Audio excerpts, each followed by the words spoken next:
Where do I find my identity? What am I doing? Where do I belong? Who do I belong to?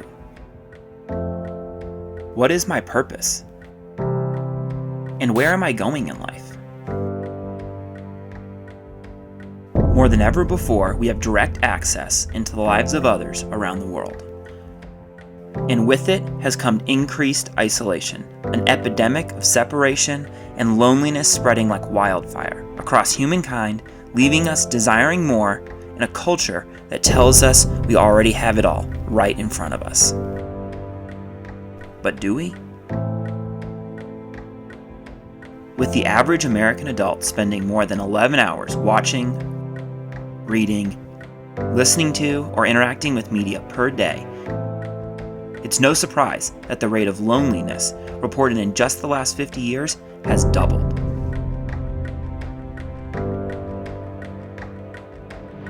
Did you know that in our own city, 48% are post-Christian, ranking Denver as the 14th most post-Christian city in the country, with 2/3 of people in Douglas County considering themselves atheist or agnostic?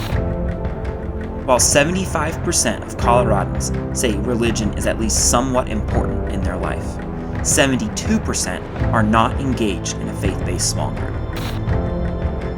We are screaming out in our silent attempts to fill voids with screens that only connection with the people behind them can fill.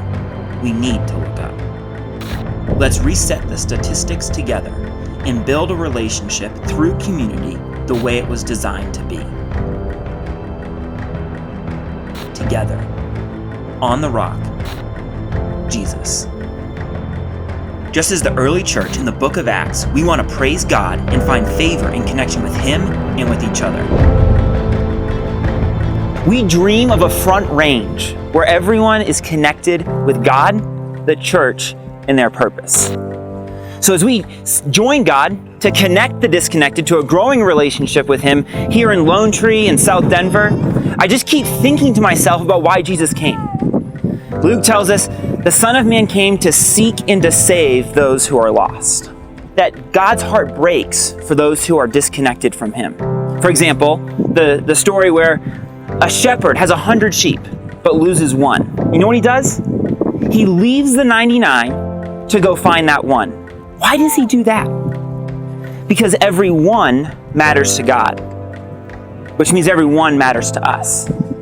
You matter to God, and you matter to us. To see the spiritual landscape of this region renewed, we're going to have to think differently. We no longer can think with an addition mindset. You see, if we want to see Jesus' mission come to fruition, it's not going to be through addition, it's going to be through multiplication. An addition mindset asks a question like, how do I grow my church? A multiplication mindset, on the other hand, asks the question, how can we multiply God's kingdom? How can we make disciples of Jesus who make disciples of Jesus? How can we develop leaders who develop leaders? And then how can we plant churches who plant churches? You see, God's doing something. He's moving in the hearts of people. He's drawing them to Him, and He's inviting us to be a part. So, together, we get to connect the disconnected to a growing relationship with Him. And it all starts with a conversation. So, let's talk. We'd love to hear how you'd love to see God move in this community, because God is for this community, and we're for this community too. However He calls you, come. As you are, come. Together, let's help people connect with Jesus, connect with people, and connect people with Jesus.